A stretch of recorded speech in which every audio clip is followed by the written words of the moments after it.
Assalamualaikum warahmatullahi wabarakatuh. Saya Muhammad Rafi Zikrul Hakim, NIM 187. Sini saya mempresentasikan tugas kedua dari mata kuliah Web Programming. Di sini saya akan menjelaskan tentang server side dan client side scripting atau memahami konsep dasar yang mendasari setiap website interaktif dan dinamis. Langsung saja, di sini ada dua sisi dari web development. Yang pertama ada server side, kode yang dijalankan di server sebelum halaman dikirim ke browser pengguna. Yang kedua ada client side, kode yang dijalankan langsung di browser untuk menciptakan interaksi real time.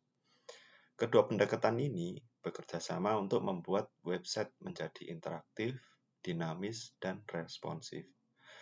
Memahami perbedaan keduanya adalah fondasi penting dalam pengembangan web modern. Yang pertama, server-side scripting itu kode yang berjalan di server. Server script adalah kode program yang dijalankan di server, bukan di browser pengguna. Proses pengolahan data ini terjadi di sisi server sebelum hasilnya itu dikirim ke klien atau user dalam bentuk HTML yang sudah jadi. Dan server-side scripting ini biasanya bahasa yang digunakan itu diantara lain ada PHP, Python, Java, dan Node.js. Terus ada lagi fungsi server-side script. Yang pertama ada mengolah data pengguna, memproses input form, file upload, dan data yang dikirim dari klien. Yang kedua ada interaksi database, menyimpan, mengambil, dan mengupdate data di database server. Yang ketiga, autentikasi dan keamanan, mengelola login, session, dan validasi keamanan aplikasi. Yang keempat ada halaman dinamis, menghasilkan konten yang berbeda berdasarkan kondisi dan data. Selanjutnya ada contoh server-side dalam aksi, seperti halnya login Instagram.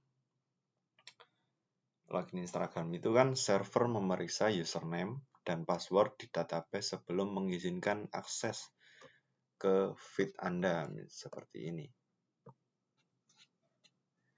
Terus yang kedua ada registrasi akun. Data pengguna disimpan ke database dengan proses enkripsi dan validasi yang aman.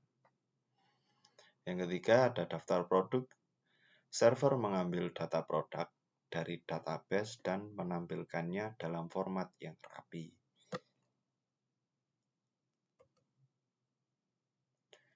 Contoh script PHP itu ada basic greeting atau login sederhana.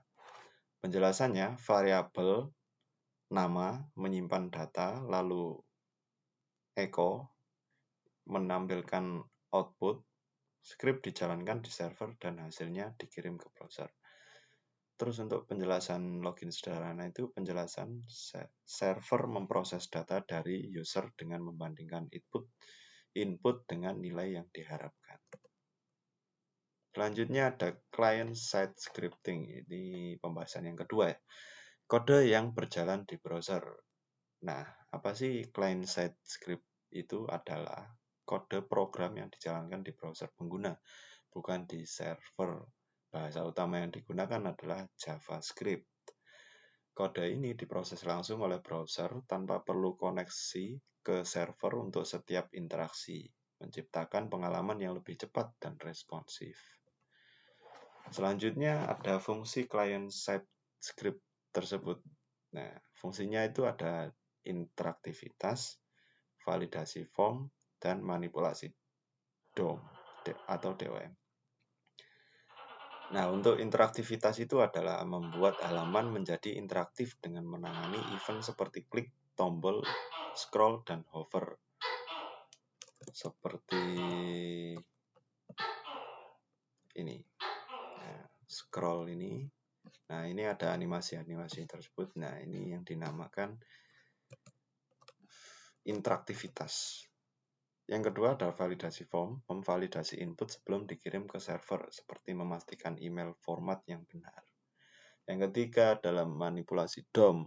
Nah, itu mengubah tampilan halaman secara dinamis tanpa reload, termasuk animasi dan efek visual. Selanjutnya ada contoh script dari JavaScript. Yang pertama ada basic alert. Di situ ada button on click. Langsung dikasih teks klik saya. Terus yang kedua ada script dari function Sapa. Itu menampilkan output halo. Nah, penjelasannya itu saat tombol diklik, fungsi Sapa tutup kurung itu dijalankan dan browser menampilkan alert tanpa ke server atau menampilkan output halo tersebut. Terus yang kedua ada validasi form. Itu ada input itu ada teks berupa teks dan teksnya itu berupa nama. Terus button itu berupa submit. Terus function check itu ada nama, value, nama, alertnya nama tidak boleh kosong. Kalau benar, nama tidak boleh kosong. Kalau salah, itu data berhasil dikirim. Penjelasannya memastikan input tidak kosong sebelum data dikirim ke server. Nah, kesimpulannya kombinasi sempurna. Yang pertama, server side, logika utama dan pengolahan data sensitif di server yang aman. Terus disambungkan lagi ke komunikasi. Data dikirim antara server dan klien secara efisien. Selanjutnya, client side, interaksi dan tampilan yang responsif di browser pengguna. Dengan kombinasi keduanya, website dapat menjadi lebih cepat, aman, dan user-friendly. Server-side mengelola data dan logika bisnis, sementara client-side menciptakan pengalaman interaktif yang mulus.